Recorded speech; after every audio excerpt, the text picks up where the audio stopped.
Dear students of class 7th, I am continuing my lecture on your chapter 4 heat. In my last lecture, I have explained about clinical thermometer and now I am explaining laboratory thermometer. To measure the temperature of the other objects, there are other thermometer. One such thermometer is known as laboratory thermometer. जो labs में thermometer use होता है, science labs में जो thermometer use होता है to measure the temperature of different chemical substances is known as laboratory thermometer. The range of the laboratory thermometer is from -10 degree Celsius to 110 degree Celsius. इसकी range हमारी बहुत ज़्यादा है, -10 to 110 degree Celsius. मतलब -10 अगर आप किसी भी केमिकल सब्सटेंस का, किसी भी केमिकल सॉल्यूशन का टेम्परेचर मेज़र कर रहे हो तो उसमें आप थर्मामीटर डालोगे तो टेम्परेचर जो होगा वो -10 से फिर -9, -8, -7 ज़ीरो पे जाएगा और फिर 1, 2, 3 आगे जाएगा. तो you would need this information to read the thermometer correctly. अब different type of thermometers are used for different purposes. The maximum and minimum temperature of the previous day reported in weather reports are measured by a thermometer called the maximum minimum thermometer. अब एक और अलग तरह का thermometer क्या दे रखा है, maximum minimum thermometer. ठीक है, मैक्सिमम मिनिमम थर्मामीटर जो है आपको जैसे प्रीवियस ईयर कल का टेम्परेचर मैक्सिमम और मिनिमम टेम्परेचर बताएगा और फिर आज से आप उसको कंपेयर कर सकते हो कि आज का क्या है. ठीक है, तो वेदर रिपोर्ट जो होते हैं वो इसी बेसिस पे आपके रेडी होती हैं. जो वेदर रिपोर्ट्स आपको मीडिया दिखाता है, टीवी वगैरह में आप देखते हैं. Take some tap water in a beaker. आपने बीकर के अंदर कुछ टैप वाटर लेना है और इन अ मग में भी ले सकते हो. Dip the thermometer in water so that the bulb is immersed in water but does not touch the bottom of the sides of the container. अब आपने थर्मामीटर को जब इसके अंदर डालना है, डिप करना है, तो थर्मामीटर तो पानी के अंदर पूरी तरह से डिप होना चाहिए, लेकिन ना तो ये बॉटम को टच करे आपके और ना ही साइड्स को टच करे. ठीक है, नहीं तो आपका टेम्परेचर रॉन्ग आएगा. पानी का टेम्परेचर लेने के लिए सिर्फ थर्मामीटर को पानी में डिप करना है. It does not touch the bottom और sides of the container. Observe the movement of the mercury in the thermometer. अब थर्मामीटर में मर्क्यूरी जो होगी वो राइज अप करेगी. Wait till the mercury thread become steady. आप तब तक वेट करना जब तक कि मर्क्यूरी जो है वो आपकी एक स्टडी पोजीशन नहीं ले लेती, मतलब एक स्टडी रीडिंग नहीं ले लेती, नीचे ऊपर ना हो. नोट द रीडिंग को नोट कर लो. This is the temperature of the water at that time. यही आपका वाटर का टेम्परेचर उस टाइम का हो जाए. अब what is the difference between clinical thermometer and laboratory thermometer. Clinical thermometer और laboratory thermometer are the most common thermometers. ठीक है, अब इनमें हम डिफरेंस पढ़ेंगे. क्लिनिकल थर्मामीटर का स्केल होता है 35 degree Celsius to 42 degree Celsius और लेबोरेटरी थर्मामीटर का स्केल होता है -10 degree Celsius to 110 degree Celsius. तो ये उनकी रेंज है. Next, mercury level does not fall on its bottom as there is kink near the bulb to prevent the fall of mercury level.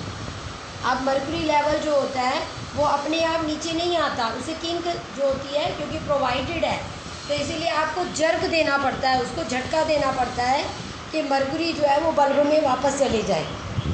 ठीक है, तो एक बार आपने अगर मुंह में लगाया है तो मर्क्यूरी अपने आप नीचे नहीं जाएगी आपकी, because kink is provided.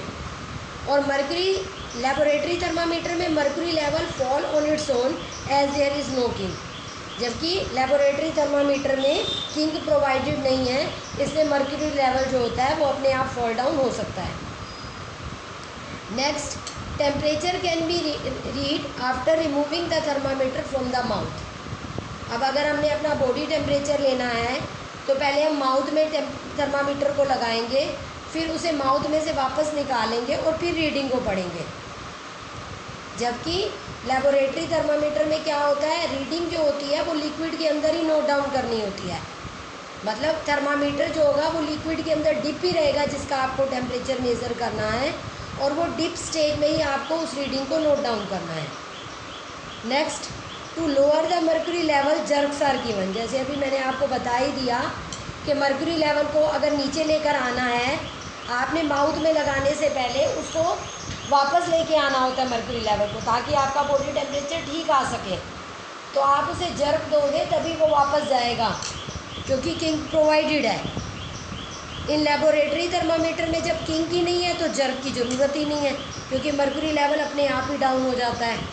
There is no need of jerk.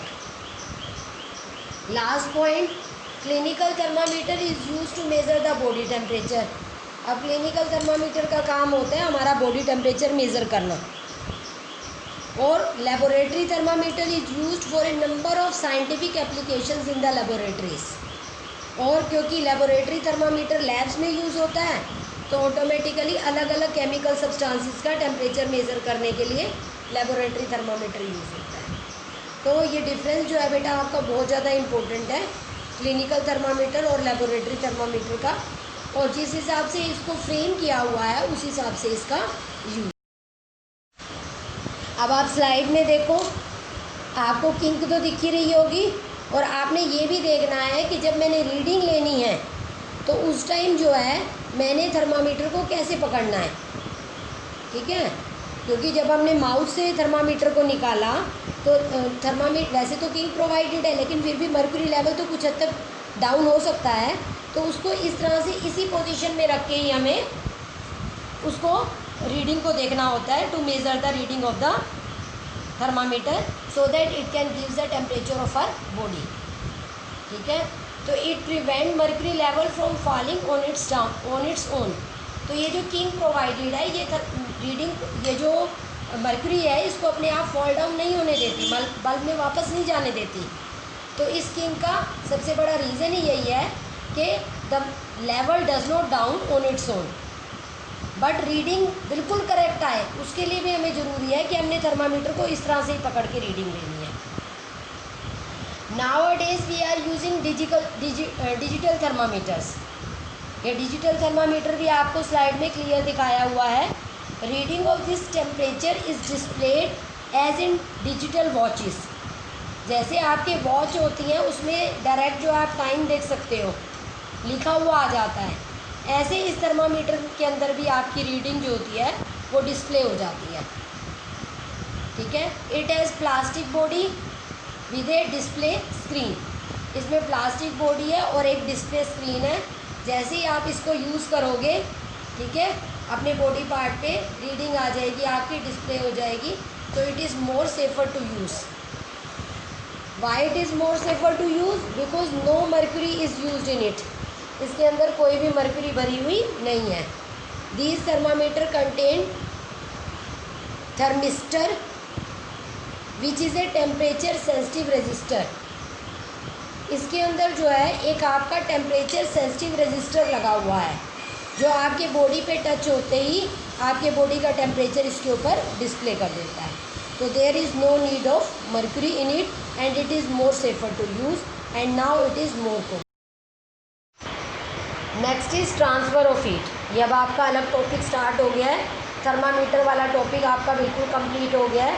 ठीक है, तो इसमें अब मैं आपको ये बताऊंगी इस टॉपिक में how the heat is being transferred from one part two other part. You might have observe that a frying pan becomes hot when kept on a flame. It is because the heat passes from the flame to the utensil. When the pan is removed from the fire, it slowly cools down. The heat is transferred from the pan to the surrounding. So you can understand that in both the cases, the heat flows from hotter object to colder object. In fact, in all the cases, heat flows from a hotter object to colder object. देखो, आपने कोई भी cooking वगैरह करते हो तो इसमें example जो है वो फ्राइंग पैन का दे रखा है। आप फ्राइंग पैन को आपकी मम्मा जो होगी वो कुकिंग करने के लिए गैस पे रखती होगी, ठीक है, फ्लेम पे रखती होगी। तो फ्लेम से हीट जो होगी पहले सरफेस को मिलेगी, सरफेस ऑफ द पैन, और फिर वो हीट ट्रांसफ़र होगी आपकी उस चीज़ पे जो चीज़ कुक होनी है। ठीक है, जैसे आपने ऑमलेट बनाना है तो आपने अंडा फोड़ के उसके अंदर डाल दिया, ठीक है, हल्का सा घी लगाया, उसके अंदर आपने अंडा फोड़ के डाल दिया। अब जो फ्लेम से हीट पहले सरफेस को मिली, मतलब सरफेस ऑफ द पैन को, और पैन जो होगा फिर हीट किसको देगा, आपके कुकिंग थिंग को, दैट इज़ ऑमलेट को मिलेगा, that is to be cooked, egg को मिलेगा। ठीक है, तो इस तरह से heat is being transferred as the pan is a good conductor. जो पैन है वो ऐसे मटेरियल का बना हुआ है which is a good conductor of heat. ठीक है, अब इस तरह से हीट जो होगी वो पूरे पैन को मिल जाएगी, पूरा पैन जो होगा वो हॉट अप हो जाएगा, सिर्फ हैंडल को छोड़ के। ठीक है, हैंडल को छोड़ के क्यों होगा, क्योंकि हैंडल जो है वो नॉन कंडक्टर मटेरियल का बना हुआ है, ताकि आप उसको इजीली उठा के फिर बनने के बाद नीचे रख सको, स्लैब पे रख सको, अपनी किचन स्लैब पे।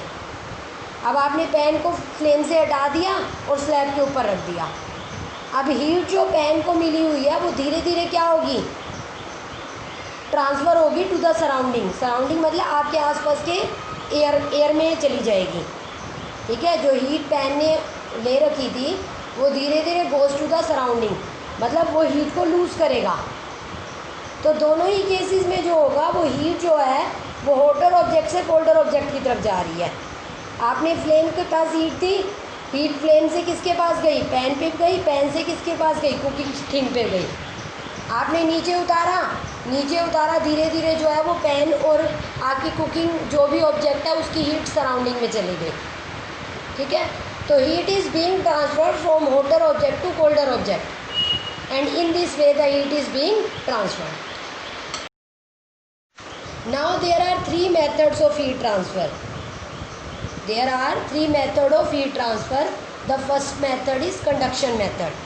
Now I am explaining the conduction method. The process by which heat is transferred from hotter object to colder object is known as conduction. इसमें जो heat होती है वो solid object में transfer होती है।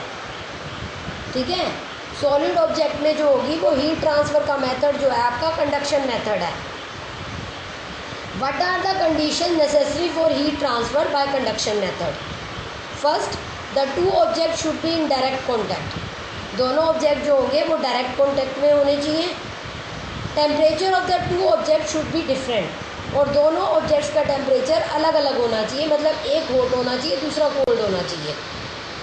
अब कैसे होगा ये, देखो इसके लिए एक एक्टिविटी आपको एक्सप्लेन कर रहे हैं कि how the heat is being transferred by conduction method in solids.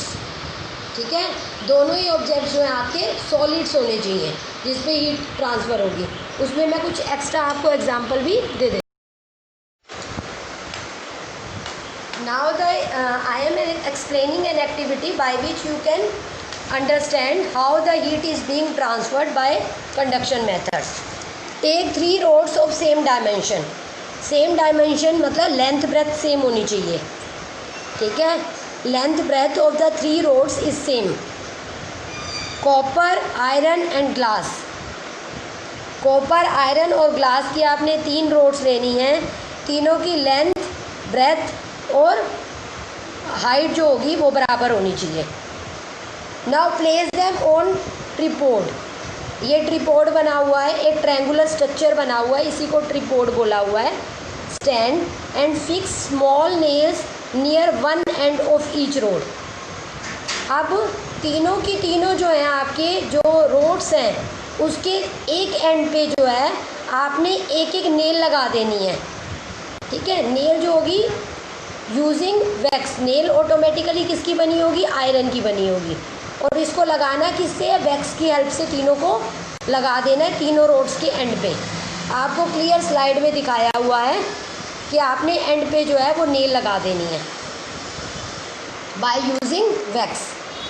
अब heat the other end of the rods equally with a Bunsen burner.